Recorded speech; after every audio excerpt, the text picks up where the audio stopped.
is going into Bill right now, so what we're going to watch for is any potential change in that will be determined in part by what the reconnaissance sees out there. But winds at 105 miles per hour, and you can start to see, and I'll show you the water vapor in just a moment, but a little bit more dry air on the west side.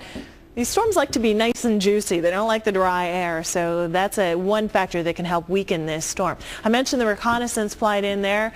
Right now, this area flying out of St. Croix, and so you can see we've made some progress and now starting to do what it's done through these storms is, we call it an alpha pattern, but flying through into the storm and in kind of an X pattern so that you know what each cross section of the storm, the winds are that gets you through the eye a couple times, the eye wall. So we'll see what happens when we take that first fix. But as we continue off tonight, I mentioned that there's some drier air coming in, and you can see this is a atmospheric moisture being shown here, and so the bright greens, that's a lot of moisture, and when you get into the browns, that's a dry atmosphere, and you can see kind of on the one side of the storm those greens are being eaten away by a little bit of drier air. So we'll continue to watch all that, but in the meantime, this has already taken its steer a little bit more to the north. That trough that brought all the stormy weather to so much of the country, well, that's helping deflect this away from the U.S. coastline. But this is such a big storm, you don't want to just focus on the center of this, and we're still going to have some of those wind impacts. We definitely have that in Bermuda, but a big enough storm that even as it was a stronger storm, churning up the water, and that is going to cause those coastal concerns that we've been talking about. Paul? All right, thanks, Nicole. We've been talking a lot about Bill and also its impacts. In fact, already kicking up the big waves up and down the eastern seaboard, and also some of those waves have already proven dangerous. Let's take you into Rehoboth Beach, Delaware. Today, heavy surf left a man seriously injured. Beach Patrol says the heavy surf knocked him face down into the sand, leaving him with neck, back, and abdominal injuries. That prompted officials to restrict swimming areas along Rehoboth Beach. Now to the Outer Banks, where rescue crews pulled 4 people from the ocean today in Buxton, North Carolina. The Coast Guard is telling swimmers to steer clear of the beaches until local officials say the water is safe.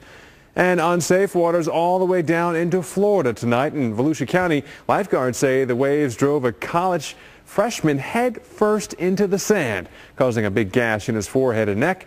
He was rushed to the hospital with a spinal cord injury. And we really can't say it enough. Do not underestimate the power of these waves.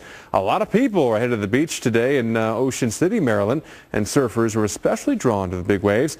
But even the best swimmers need to be aware of the situation out there. In fact, the warning is up for all East Coast beachgoers this weekend to definitely stay out of the water if you can, because Hurricane Bill is churning up the waves up and down the East Coast.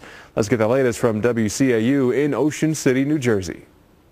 The conditions out here are expected to be pretty dangerous, which is why the Beach Patrol as well as the lifeguards on duty are asking all beachgoers to be extra careful this weekend.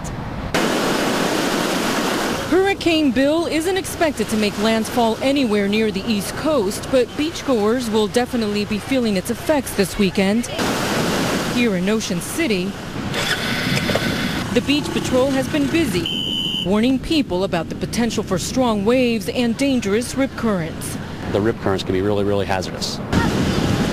That means 10-year-old Dominic Smith won't get to use his boogie board.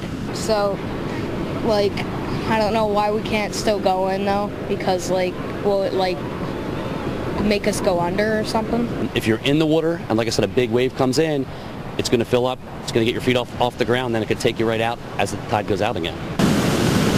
And with the conditions expected to get worse tonight and tomorrow, Lieutenant Swan says the use of boogie boards and rafts is simply too dangerous. In fact, they're urging beachgoers to stay out of the water the next couple days. So what are you telling kids? Sit in the chairs and watch.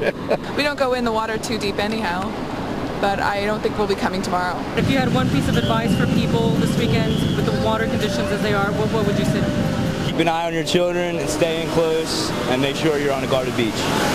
They're also asking beachgoers not to go in the water when the lifeguards are off duty. They'll just be asking for trouble. In Ocean City, Claudia Rivero, NBC 10 News. And we'll have complete coverage of Hurricane Bill. Storm Tracker Jim Cantori is in Bermuda right now. And meteorologist Jeff Morrow and Mike Seidel will be stationed along the East Coast. Jeff will be at Cape Cod and Mike will be at Jones Beach. Join us for in-depth coverage beginning tomorrow morning on Weekend View. And right now we're still watching and waiting for Hurricane